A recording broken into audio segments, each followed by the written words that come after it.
Kita berazam nak ataupun berusaha dengan mulut kita sentiasa meminta-minta kepada Allah Subhanahu Wa Taala.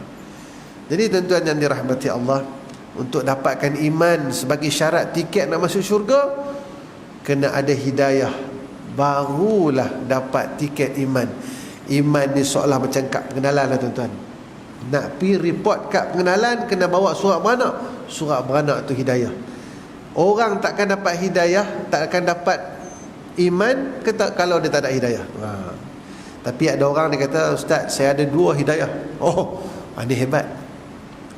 Satu hidayah yang dia kahwin 30 tahun dulu, dia kata. Yang kedua, anak dia nama hidayah.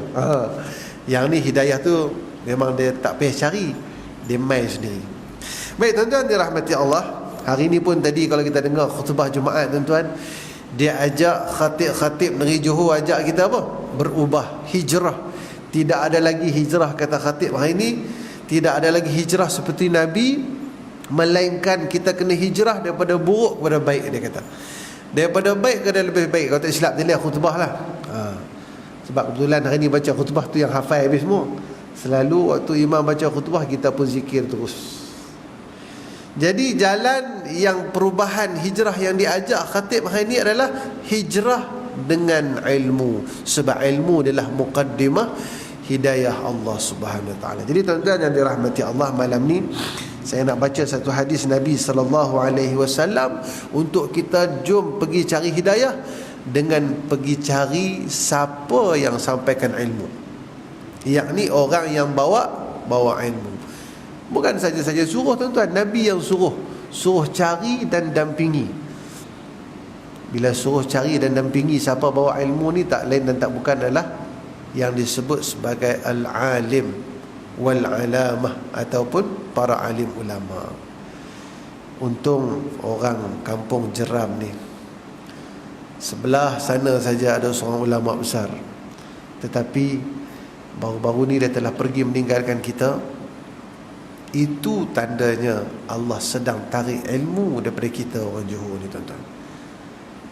Di antara jalan Allah tarik ilmu kepada manusia adalah Allah mematikan para alim ulama. Orang Johor, orang Melayu ni, orang tanah Jawa ni bukan calang-calang. Bak kata orang terkini, dia kata apa? Bukan kaling-kaling. Saya dulu pun tak faham juga cakap bukan kaling apakah. Tapi sehari dua ni bolehlah sitik-sitik ngomong Jawa, Jawa halus. Nak bagi tanya orang Jawi ni, orang Malaysia, orang Melayu ni yang disebut Arab, orang Jawi ni bukan biasa-biasa. Sebab tanah Arab 200 tahun dulu telah mengangkat orang keturunan Jawi, Melayu, tak kiralah Melayu Malaysia, Melayu Indonesia, Melayu Patani, mengangkat sebagai ulama yang muktabar. Termasuklah Syekh Daud Al-Fatani, karangan kitab dia yang cukup masyhur sehingga ulama-ulama Arab di sebelah Timur Tengah mengangkat dia dengan gelaran Al-Alim Wal-Alamah. Al-Alim Wal-Alamah ni bukan yang biasa-biasa.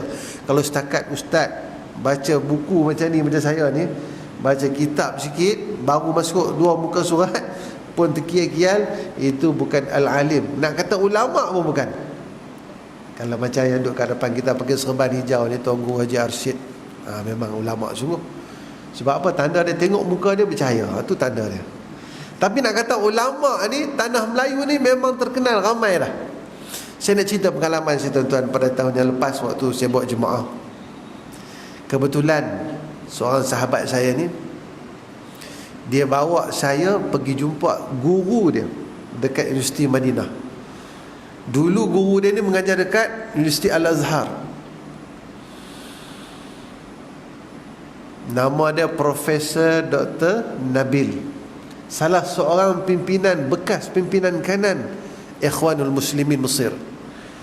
Disebabkan dia ni seorang yang berpegang teguh kepada agama, berani, tak takut, qulil haqq walau kana murra, maka dalam keadaan tu dia telah melarikan diri, bukan melarikan diri. Ada orang kata melarikan diri, dia ganti dengan hijrah. Dia bukan lari diri, dia menyelamatkan diri atas arahan jemaah Ikhwanul Muslimin pergi ke Madinah. Kalau dia duduk kat sana, memang dapat tangkap dan kerajaan Mesir kena bunuh. Sebab apa? Dia adalah antara pimpinan kanan Ikhwan, pernah jadi calon Ikhwan. Kalau dia duduk kat sana, kata-kata dia tu Allah Akbar, orang akan bergerak berdakwah. Sebab sekarang dekat Mesir sudah dipengaruhi dengan pimpinan-pimpinan yang berhala Syiah. Syekh Profesor Nabil ni tuan-tuan, bila pergi rumah dia, subhanallah, tengok orang yang alim ni tuan-tuan, dia cakap tak banyak, senyum dia banyak. Orang alim ni cakap tak banyak, senyum dia banyak. Macam kita tengok dua orang tokoh ulama dekat Muar ni, kalau kita tengok dan pandang wajah Allah yarham Tuan Guru Fakih Zaid, dan seorang lagi yang masih ada dengan kita, Tuan Guru Haji Hasbullah Saleh Baik Jawa, tengok dua-dua muka ni, dia cakap bukan banyak, senyum dia banyak. Tapi kalau dia cakap pun kita tak faham. Lebih baik jangan cakap. Sebab apa? Slow, pelan. Tetapi setiap kali dia cakap, perlahan dia tu tuan-tuan, zup masuk dalam hati. Tu penceramah kita panggil 10,000 sekali cakap tu. Dia cakap 2 jam gelak, kekek. Tapi balik tak ada apa. Minta maaf, bukan nak kata apa semua kan. Nak bagi tahunya barakah, berkat orang yang tinggi ilmu. Dia cakap pun kadang-kadang sikit 1-2 patah perkataan, tetapi kata-katanya Allah lontarkan hidayah ke dalam dada kita. Jadi tuan-tuan yang dirahmati Allah, marilah sama-sama kita menghayati hadis ini. Mudah-mudahan kita termasuk dalam golongan orang yang dibangkitkan dengan para alim ulama, insya-Allah. A'udzu billahi minasyaitonir rajim. Bismillahirrahmanirrahim.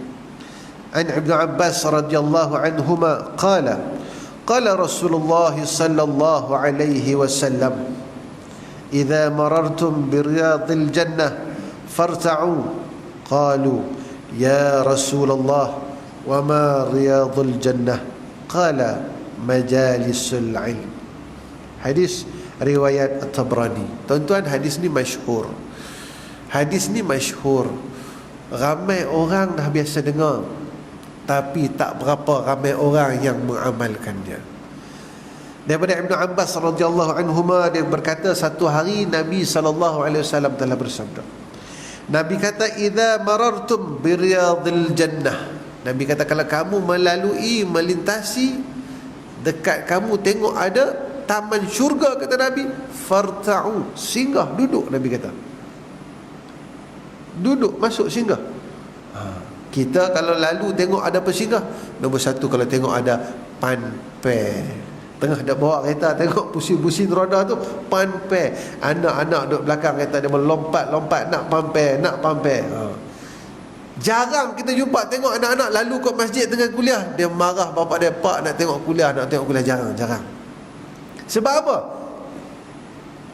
Hidayah tu belum sampai. Macam mana anak melompat nak pergi McDonald ke KFC, macam tu lah. Kalau dia boleh melompat tengok kuliah maghrib contoh kan, ada banner sepanduk tepi jalan tu, tiba-tiba lalu dengar ada ceramah perdana, anak ni meronta-ronta nak pergi, subhanallah, ayah dia hebat. Tapi kalau tengok lalu ada ceramah perdana, anak meronta nak pergi, bapak dia kata, bapak rasa macam tak sihat lah. Anak hebat, ini bapak tak hebat. Ini jarang berlaku. Ni kira cerita negeri Pasir Berdengung. Baik tuan-tuan, Nabi kata, idza marartum biriyadil jannah farta'u. Kalau kamu lalu lintas taman syurga, Nabi kata, singgah. Nabi suruh singgah, duduk. Bukan singgah pergi bihun sup utara. Orang ceramah sana, dia kat sini 3 mangkuk bihun sup utara. Arwah dah kawan tu bihun sup utara. Bihun sup utara ni minta maaf, kona sikit. Nak bagi tahu tuan-tuan, orang yang hidup dia dijual untuk Allah, orang yang hidup dia dijual korban untuk Allah, Allah ganti dengan anak-anak yang saleh. Kalau tuan-tuan biasa pergi dengan ceramah-ceramah ni, bihun sup utara yang duk pergi tu, bawa lori tu, anak dia 2 orang dekat Madrasah Tafiz At-Tanwiriyah. Waktu ayah dia meninggal aksiden tu, bihun sup utara tu, umur anak dia 10 tahun. Tak tahulah Ustaz Hafiz ingat ke tidak anak dia. Habis dah kan. Saya ingat lagi waktu anak dia meninggal 10 tahun, lepas dia balik ke madrasah, waktu tu saya ingat jumpa dekat Masjid Sungai Abu. Kebetulan saya jumpa, saya bawa minta izin dekat Ustaz Kamal. Saya kata, nanti saya hantar balik madrasah lah. Teringin nak berbual dengan anak yang ayahnya insya-Allah ahli syurga ni. Sebab dengar kata anak dia 10 tahun ni minta izin nak jadi imam kepada arwah ayah dia meninggal. 10 tahun. Orang tolak suruh jadi imam. Tak apa, imam pergi dulu. Tak apa, sila. Tak apa, imam pergi dulu. Kita punya hormat imam. Tapi kalau saya sungguh orang suruh jadi imam, saya tak apa-apa pergi depan. Sebab saya memang tak wani. Tempat saya tolak abang-abang pergi. Jadi anak ni 10 tahun tuan-tuan, imam kepada arwah ayahnya dalam solat jenazah. Subhanallah. 10 tahun. Sebab dalam dada dia ada Al-Quran.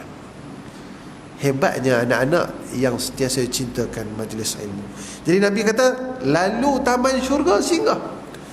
Duduk, Nabi kata, qala ya Rasulullah. Maka Ibnu Abbas tanya, wahai Rasulullah, wama riyadul jannah, macam mana nak kata taman syurga ni? Maka kata Nabi SAW, qala majalis ilmu, majlis ilmu. Rupanya majlis ilmu ni taman syurga, tuan-tuan. Tuan-tuan yang dirahmati Allah, bila sebut tentang majlis ilmu, orang Nabi suruh kita singgah majlis ilmu, duduk majlis ilmu, macam mana yang dinisbahkan, yang diangkat sebagai majlis ilmu. Yang tu kita nak tahu, sebab kita pun nak masuk dalam golongan orang yang duduk dalam taman syurga. Siapa tak nak duduk dalam taman syurga, tuan-tuan? Semua orang nak. Siapa yang ada rumah, dia akan buat taman rumah tepi dia. Dia bela arnab, bela kambing. Sebab apa? Dia nak rumah dia jadi taman. Tak nak rumah jadi sepah-sepah. Sebab nak cantik. Semua orang nak cantik. Arnab ada lagi? Tak ada? Ada lagi? Tak ada? Sebab apa orang bela arnab? Sebab dia nak rumah dia jadi taman.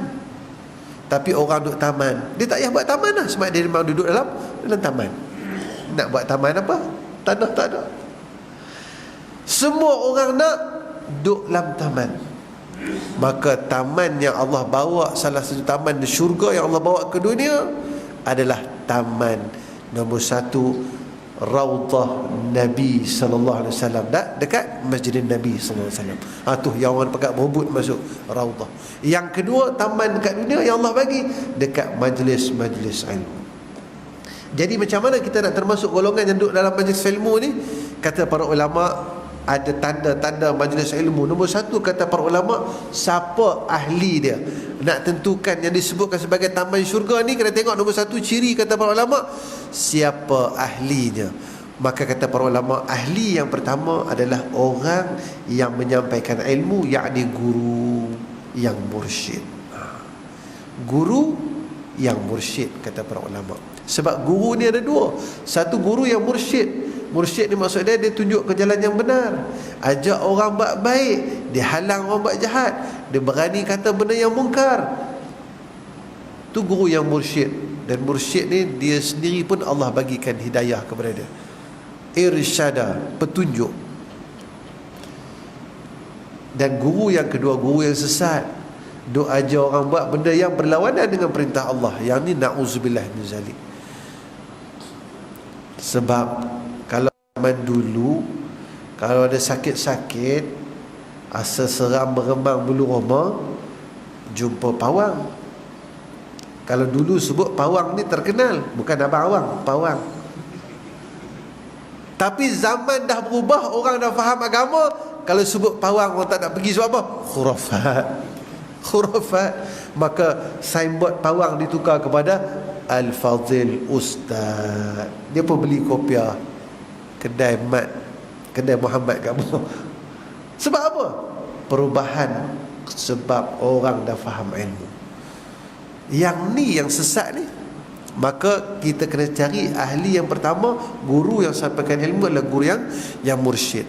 Nak tengok mursyid tak mursyid, guru tu yang pertama, dia punya rantaian guru dia mutawatir, mengikut guru-guru yang salih. Yang kedua, kata para ulama, siapa ahli dalam majlis ilmu? Ahli yang kedua adalah adanya anak murid yang menjaga adab-adab menuntut ilmu. Kalau nak tengok majlis ilmu, nombor satu ada guru yang mursyid, yang kedua anak murid yang menjaga adab menuntut ilmu. Kalau kita tengok banyak tempat orang buka kelas-kelas pengajian, alhamdulillah. Tetapi banyak-banyak tempat tu ada tempat yang menarik dan menyentuh hati kita. Kita kalau boleh tengok, Allah nak pergi belajar tempat tu. Sebab apa? Sebab di situ ada guru yang mursyid, dekat situ ada anak murid yang jaga adab menuntut ilmu. Ada tempat lain masyhur, ramai, duduk dalam aircon, tapi kita rasa tak apalah kot lain kali. Kita rasa macam tu. Sebab apa? Sebab Allah bagi kita rasa. Kita dapat rasa tempat yang ada barakah menuntut ilmu dengan tempat yang biasa-biasa. Bukan kata tak baik, tempat lain baik juga, tetapi tempat yang paling baik adalah tempat yang ada ahli menuntut ilmu yang jaga adab-adab menuntut ilmu. Tentu perasan apa yang saya sebut ni? Ada tempat yang biasa-biasa, tapi ada tempat yang gurunya pun mursyid, anak muridnya jaga adab menuntut ilmu. Keberkatan ruh dia rasa lain, duduk dalam tu pun rasa lain. Macam duduk dalam Masjid At-Taqwa ni, rasa lain. Sejadah warna hijau, sejadah kat depan warna biru, langsir warna hijau. Jadi dia rasa lain. Biru campur hijau, dia rasa aman sangat-sangat. Sarido ni lah. Tapi dia orang kata suruh tambah sikit langsir warna merah. Saya tak tahulah jadi ke tak nak tambah langsir. Dia tengok bajet lah, cukup duit ke tak nak beli. Baik, nombor dua. Nombor pertama tadi siapa ahli dia. Yang kedua kata para ulama, majlis ilmu ni, yang tadi siapa ahli. Yang kedua kata para ulama, apa yang ada dalam dia. Sebab kita nak pilih majlis ilmu ni, kalau boleh semua yang majlis ilmu yang baik-baik pergilah. Tapi ada juga majlis ilmu yang tak baik. Sebab itulah ada ilmu yang salih, ada ilmu yang mungkar. Nak jadi profesional merompak pun sebab dia bijak, sebab dia ilmu dia mungkar. Kalau kita tengok cerita Mat Saleh ke cerita Hindustan, nak pergi merompak tu bukan calang-calang orang. Kalau setakat lulus darjah 6 susah nak merompak bank 3 juta tu. Tapi sebab dia terror, boleh guna komputer, bijak, sebab itulah dia boleh pergi. Tapi ilmu apa? Ilmu yang mungkar. La yantafa' bih, tidak beriman manfaat. Baik, nombor dua kata para ulama, apa yang ada. Nombor satu, yang ada ciri dia dua juga kata para ulama. Apa yang ada, ciri dia ada dua. Ciri yang pertama kata para ulama, yang disebut majlis ilmu sebagai taman syurga, yang Nabi maksudkan itu kata para ulama, ciri yang pertama adanya takutkan Allah. Dalam majlis ilmu tu adanya takutkan Allah. Sebab apa ulama kata macam tu? Ditambahkan takut kepada Allah. Minta maaf, ayat tu tak benar betul. Ulama kata apa? Ciri yang pertama ada dalam majlis ilmu, tambahnya takut kepada Allah. Kalau kita pergi satu majlis ilmu tu, dengar ilmu, kita hadam ilmu, menghayati ilmu tu, rasa dalam hati ni Allah, takutnya ke Allah. Ada juga majlis ilmu, sebut majlis ilmu sebab apa? Majlis yang diberikan ilmu, tapi dalam majlis tu tak ada takut Allah, tak tambah pun takut Allah, tambah sayang dunia ada. Yang tu bukan ciri majlis ilmu yang Nabi maksudkan. Kata para ulama, ada majlis ilmu kita pergi rasa tambah takutkan Allah, ada majlis ilmu pergi tambah cintakan dunia. Tak handsome tak apa, yang penting kaya. Tak maaf, jangan marah gurau. Live ke? Tak apa, minta maaf, tolong promosi. Nak bagi tahu je. Yang ni ulama kata, bukan saya kata, minta maaf kalau dia dengar lah, bagus juga, alhamdulillah. Nak bagi tahu, ulama kata ciri majlis ilmu tambah takutkan Allah. Jadi kalau lepas ni nak buat program apa-apa, tambahlah sikit nilai takutkan Allah, wallahu alam. Yang kedua kata para ulama, tambah sayangkan Nabi sallallahu alaihi wasallam. Ciri majlis ilmu, nombor satu tambah takut Allah, yang kedua tambah sayang kat Nabi. Kalau tambah sayang kat bini, bukan majlis ilmu tu nama dia, itu nama dia kursus perkahwinan. Pun majlis ilmu jugalah. Nak ceritanya, dua ni ulama sebut, kalau kita pergi satu majlis ilmu, balik rumah letak tangan atas dahi sebelum tidur tu, Allah, hai, rasa kurang sangat aku ni, macam mana ni? esok ni belum tentu lagi aku bangun ke tidak ni. Ya Allah, ampunkan dosa aku ya Allah. Itu tanda-tanda kita tambah takutkan Allah. Pergi majlis ilmu, balik duk menangis seorang-seorang. Ya Allah, sayangnya Nabi dekat aku ya Allah. Ya Allah, macam-macam Nabi korban untuk aku ya Allah. Ini macam hijrah Nabi sallallahu alaihi wasallam. Hijrahnya Nabi ni bukan Nabi nak pergi cari untung, bukan Nabi nak cari ramai pengikut, bukan Nabi nak glamour, insta famous ke tak. Nabi tak perlu Instagram. Dia punya popular satu dunia. Berkurun 442 tahun dah Nabi punya program penghijrahan tu. Tak pernah daftar dalam YouTube, tak pernah daftar FB, tak pernah minta like, tetapi 1442 tahun tetap popular. Orang sambut satu dunia ma'al hijrah. Sebab apa? Sebab Nabi buat tu semua kerana perintah Allah dan sayangnya kepada umat dia. Kita ni insya-Allah, amin Allahumma amin. Tuan-tuan, Nabi keluar tinggal kota Madinah, kota Mekah tu, Nabi kata apa? Mekah, tempat aku paling cintai, tempat aku dilahirkan, tempat aku tinggalkan Khadijah binti Khuwailid. Tuan-tuan, orang kalau sayang Nabi betul ni, jangan kata atas dunia, leleh air mata, sayang. Sampai Aisyah radhiyallahu anha pun jealous tengok Rasulullah kalau buat sup kambing tu. Rasulullah kata apa? Khadijah buat sedap sungguh. Sebab abang awang kalau satu duk sebut hak tu lah hak lu masak. Kalau duk sebut tiba-tiba sebut Cik Kiah, Makcik Kiah masak sedap, sudah. Selama ni aku masak tak sedap ke? Rupanya Makcik Kiah tu yang PM duk promote tu kan. Nak bagi tahu dia sayang. Tetapi Nabi keluar juga meninggalkan Mekah menuju ke Madinah, jaraknya 300 km lebih ke 400 km, semata-mata cinta dan kasih dia kepada umat dia demi menyebarkan Islam. Pergi tanpa naik LRT, tak naik kereta, tak ada bas, tak ada Grab, jalan kaki tengah-tengah hutan tengah-tengah padang pasiru wal faqaq kayui. Nak ceritanya piramid sebut tu, itulah perjalanan Nabi sallallahu alaihi wasallam. Tetapi Nabi pergi juga dalam keadaan panasnya, susahnya, diugut bunuhnya. Tetapi Nabi pergi sebab cintakan kita. Kita jangan kata suruh pindah daripada Muar pergi Melaka pun tak sanggup. Pandai sebut orang.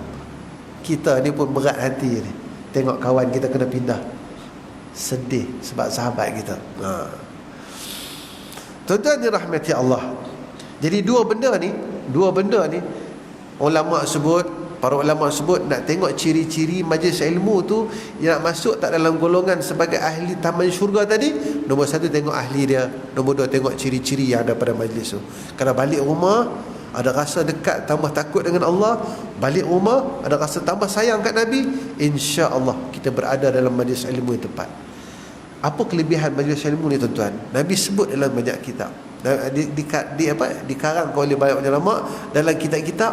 Di antara yang Nabi sebut kelebihan orang menuntut ilmu ni tuan-tuan, sesiapa Nabi kata yang keluar daripada rumah dia pergi menuntut ilmu dengan ikhlas, memang tadi daripada rumah dia pakai je kasut di pintu rumah sampai dia balik ke rumah, sampai ke pintu, sepanjang tu mula daripada pintu rumah sampai balik ke pintu rumah dia, daripada majlis ilmu tadi, kata Allah, malaikat akan mendoakan keampunan untuk dia. Hebat tuan-tuan, orang pergi majlis ilmu ikhlas kerana Allah. Mula keluar pintu rumah sampai patah balik, sampai depan pintu rumah. Keluar pintu rumah, pergi masjid, pergi kuliah, pergi ceramah kerana Allah, patah balik sampai depan rumah. Allah kata malaikat doakan keampunan untuk dia. Minta ampun, ya Allah, ampun kawan ni, ya Allah. Ya Allah, Hafiz ni minta ampun, ya Allah. Ya Allah, Hafiz ni minta ampun, ya Allah. Dia memang tak ada dosa dah, orang soleh. Tapi minta ampun ya Allah. Muka pun tengok jernih, putih. Sebab keturunan Jepun dekat yang tu putih macam Jepun. Siapa tak mau malaikat doa minta ampun untuk dia? Keluar pintu rumah, niat nak tuntut ilmu, sampai patah balik sampai rumah, Allah kata malaikat minta ampun untuk dia. Ni bukan ketua kampung minta doa ke Allah ni, malaikat, bukan jalan-jalan. Sebab itulah kalau kita tengok ustaz-ustaz dia pergi kuliah, lepas habis kuliah dia tak balik rumah, dia tunggu dulu pergi getel lama-lama. Sebab apa? Lagi tak sampai pintu rumah, malaikat dia doa kat dia. Ni saya tambah lah. Sebab tu saya tengok ustaz-ustaz ni getel lama, mungkin dia tahu kod rahsia ni. Jadi lepas ni kita getel lah.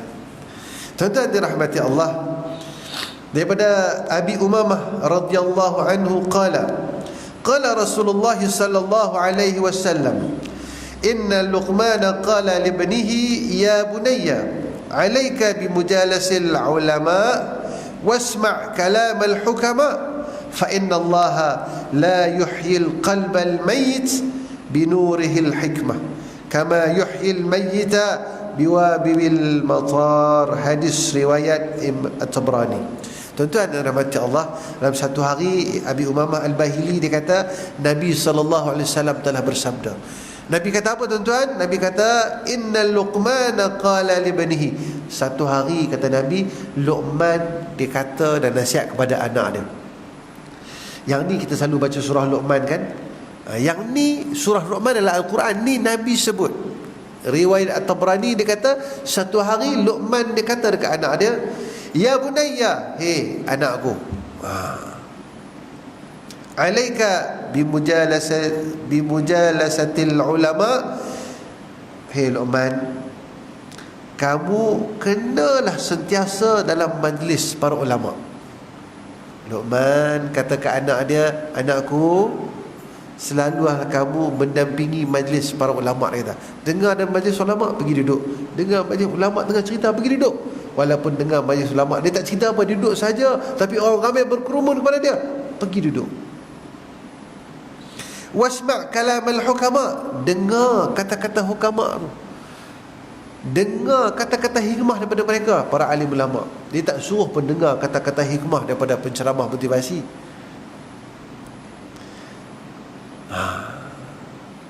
Tapi Nabi kata Luqman suruh pergi dengar kata-kata hikmah para ulama.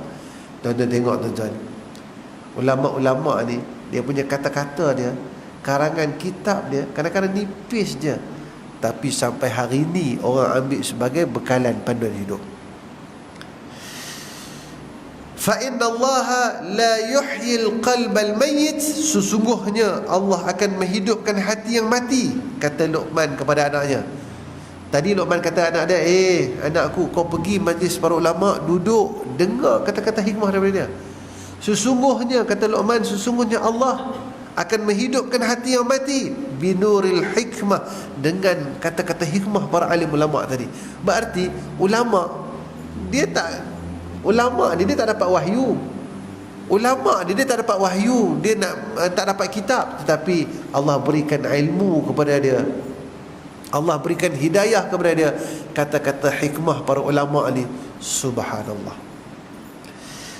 Dengarlah kata-kata hikmah daripada mulut mereka. Kama yuhyil mayyita, seperti mana Allah hidupkan bumi yang mati dengan hujan-hujan, kata Luqman. Jadi tuan-tuan, bila mana kita pergi ke majlis ilmu yang ada pada ulama sedang memberikan kuliah, tazkirah, majlis ilmu, kata-kata hikmah, kata-kata para alim ulama ni dapat menghidupkan hati yang mati. Jadi tuan-tuan, kalau kita selalu tengok YouTube tu yang ceramah perdana, bagus, alhamdulillah. Tapi kalau tengok YouTube tu TikTok tu, bukan hidupkan hati, matikan hati lagi ada. Kalau suka TikTok tu minta maaf lah, tapi TikTok tu memang tak bagus lah. Saya pun tak tahu TikTok tu macam mana. Tapi yang bagus tuan-tuan, tengoklah live yang kuliah ke apa ke, wallahu alam. Tuan-tuan yang dirahmati Allah, bila mana kita dengar dua hadis ni, saya mendoakan kepada tuan-tuan semua agar Allah berikan hidayah kita cinta dan rasa manisnya berada dalam majlis ilmu. Sebab Abu Hurairah radhiyallahu anhu dia pernah berkata, seandainya dia dapat duduk dalam satu majlis ilmu belajar satu perkara daripada perintah Allah, lebih dia suka daripada pergi berperang 70 kali perang fi sabilillah.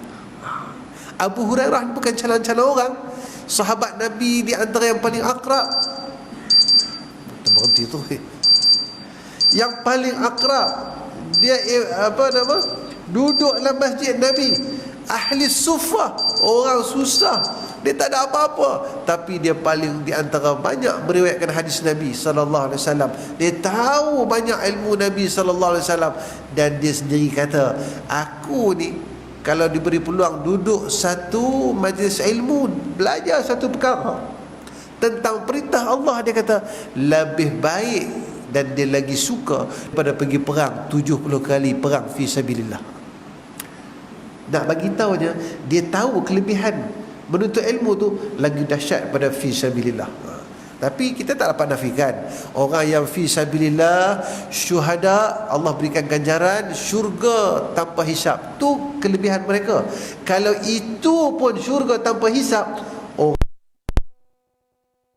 Abu Hurairah dia tahu rahsia di sebaliknya. Sebab tu dia sanggup sekali dengar kuliah, dengar majlis ilmu, belajar tentang hukum Allah, pada dia lagi baik daripada pergi perang 70 kali.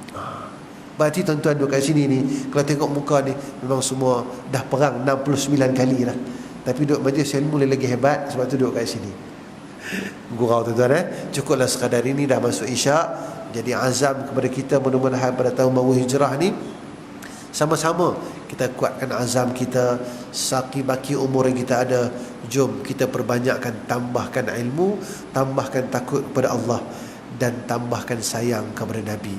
Barang siapa yang sayang kepada Nabi, hidup dia insya-Allah akan dibangkitkan oleh Allah Subhanahu Wa Taala di mahsyar besok bersama dengan Rasulullah sallallahu alaihi wasallam. Cuba muhasabah diri kita, tengok tuan-tuan, sepanjang 60 tahun hidup kita, sepanjang 70 tahun hidup kita, berapa kali kita menangis sebab rindukan Nabi? Berbanding kita banyak kali menangis sebab memikirkan urusan dunia kita, sawit tak jadi, hujan tak boleh menoreh, menangis. Anak sakit demam, menangis. Tapi berapa kali kita menangis di atas kasih dan cinta kita kepada Nabi SAW. Seandainya tidak lebih kita menangis kepada Nabi berbanding kepada isteri, anak, suami kita, berarti belum sempurna lagi iman kita. Jadi sakit-baki umur kita ada, jom kita pertingkatkan cinta kita kepada Nabi sallallahu alaihi wasallam. Sesungguhnya orang yang paling tak sabar menanti kita di mahsyar untuk memberikan syafaat kepada kita tidak lain dan tidak bukan isteri kita, bukan anak kita, bukan ketua kampung kita, bukan wakil rakyat kita, bukan. Wakil rakyat pernah sembahyang sini tak? Dah sampai dah wakil rakyat sini? Dah sampai dah? Alhamdulillah. Suruh dia bagi tazkirah. Mudah-mudahan Allah bagi hidayah kat dia. Tapi yang akan tunggu kita adalah Nabi SAW. Jadi cukup sekadar ini. Mudah-mudahan ya Allah masukkanlah kami dalam golongan yang kasih dan cintakan kepada Rasulmu Muhammad sallallahu alaihi wasallam. Aqulu qawli hadza wa astaghfirullah li wa lakum. Assalamualaikum warahmatullahi wabarakatuh. Bismillahirrahmanirrahim. Alhamdulillahi rabbil alamin. والصلاة والسلام على أشرف الأنبياء والمرسلين وعلى آله وصحبه أجمعين. اللهم فقهنا في الدين وعلمنا بالتأويل واهدنا صراطك المستقيم. اللهم ربنا آتنا في الدنيا حسنة وفي الآخرة حسنة وقنا عذاب النار والحمد لله رب العالمين. تقبل الله منكم.